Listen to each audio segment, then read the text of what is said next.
Details చెప్పారు. దీంతో మైదారెడ్డి వ్యవహారం ఇటు వైసీపీలో కాకరేపుతుందని చెప్పవచ్చు. ఈ సందర్భంగా ఏదైతే మైదారెడ్డి నిన్న జరిగిన ఇష్యూ తర్వాత సెల్ ఫోన్ కూడా స్విచ్ ఆఫ్ చేసుకున్నారు. కానీ ఆయన కందుకూరు మండలం మాచవరంలోనే ఇంట్లో ఉదయం అంతా కూడా గడిపారు. ఆ తర్వాత ఆయన కొద్దిసేపు పార్టీ ఆఫీస్కి వచ్చి వెళ్ళిపోయారు. కానీ వైసీపీ నాయకుడు వైసీపీ రీజనల్ కోఆర్డినేటర్ విజయసాయిరెడ్డి మైదారెడ్డిని సంప్రదించేందుకు ప్రయత్నించారు. కానీ మైదారెడ్డి ఫోన్ స్విచ్ ఆఫ్ చేయడంతో ఆయనతోటి చర్చలు జరపలేని పరిస్థితి. ఈ నేపథ్యంలోనే విజయసాయిరెడ్డి కూడా కందుకూరు వచ్చి మైదారెడ్డి తోటి చర్చలు జరుపుతారని చెప్పని ఒకవైపు సమాచారం అందుతుంది. ఏదైతే జిల్లాలో సీనియర్ నాయకులుగా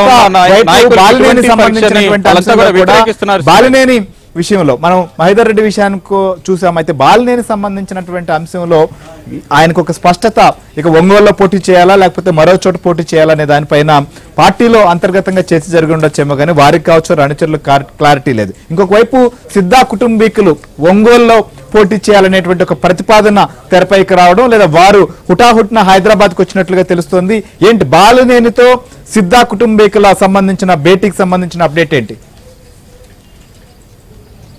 ప్రధానంగా చూస్తే ప్రకాశం జిల్లాలో సీనియర్ నేత బాలినేని శ్రీనివాసరెడ్డి వైసీపీ ఆవిర్భావం నుంచి కూడా ఆయన ప్రకాశం జిల్లాలో వైసీపీ రాజకీయాలన్నింటినీ కూడా చక్కబెడుతున్నారు. కానీ గతంలో ఏదైతే జరిగిన ఎన్నికలు ఉన్నాయో వాటన్నింటిలో కూడా ఉమ్మడి ప్రకాశం జిల్లాలో అభ్యర్థులందరికీ కూడా ఎవరైతే బాలినేని చెప్తారో వాళ్ళకే టికెట్లు ఇచ్చిన పరిస్థితి. ప్రస్తుతం పరిస్థితి చూస్తే బాలినేనికే టికెట్ కన్ఫర్మ్ చేయని పరిస్థితి అయితే ప్రధానంగా కనబడుతుంది. బాలినేని శ్రీనివాసరెడ్డిని ఒంగోలు నుంచి కాకుండా గిద్దలూరు నుంచి పోటీ చేయాలని చెప్పని జగన్ గత కొద్ది రోజుల నుంచి కూడా ఒత్తిడి చేస్తున్నారు. మరోవైపు ఇటు ఒంగోలుకి కూడా ఇటు మాజీ మంత్రి సిద్ధా రాఘవరావు కుటుంబంలో సిద్ధా రాఘవరావుని కానీ ఆయన కుమారుడు సిద్ధా సుధీర్ని కానీ పోటీ చేయాలని చెప్పని చెప్తున్న పరిస్థితి ఉంది.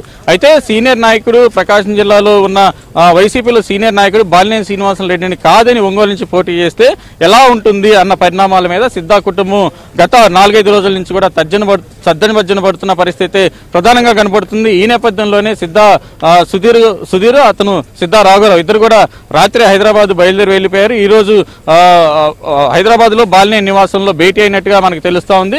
దీంతో పాటు ఒంగోలు నగరంలో ఉన్న మేయర్ తో పాటు కార్పొరేటర్లు కూడా ఏదైతే బాలినేనికి ప్రధాన అనుచరులుగా ఉన్న కార్పొరేటర్లు అందరూ కూడా ప్రస్తుతం బాలినేని ఇంట్లోనే ఆయనతో సమావేశమై ఉన్నారు.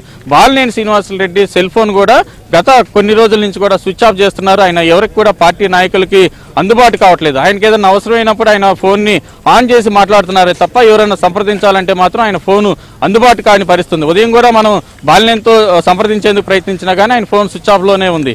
ఇటువంటి పరిస్థితుల్లో ఒంగోలు వ్యవహారం ఎలా ఉంటుంది? బాలినేని శ్రీనివాసరెడ్డి వైసీపీలో సీనియర్ నేతగా ఉన్నాడు. జిల్లా మొత్తం కూడా ఆయన మీద ఆయన వర్గం ఒక వర్గం ఉంది. ఈ వర్గం కూడా బాలినేని హట్ అయితే ఏం చేస్తారు, ఏం జరగబోతుంది వైసీపీలో అన్న ప్రధానమైన చర్చ అయితే ప్రకాశం జిల్లా వ్యాప్తంగా కనిపిస్తున్న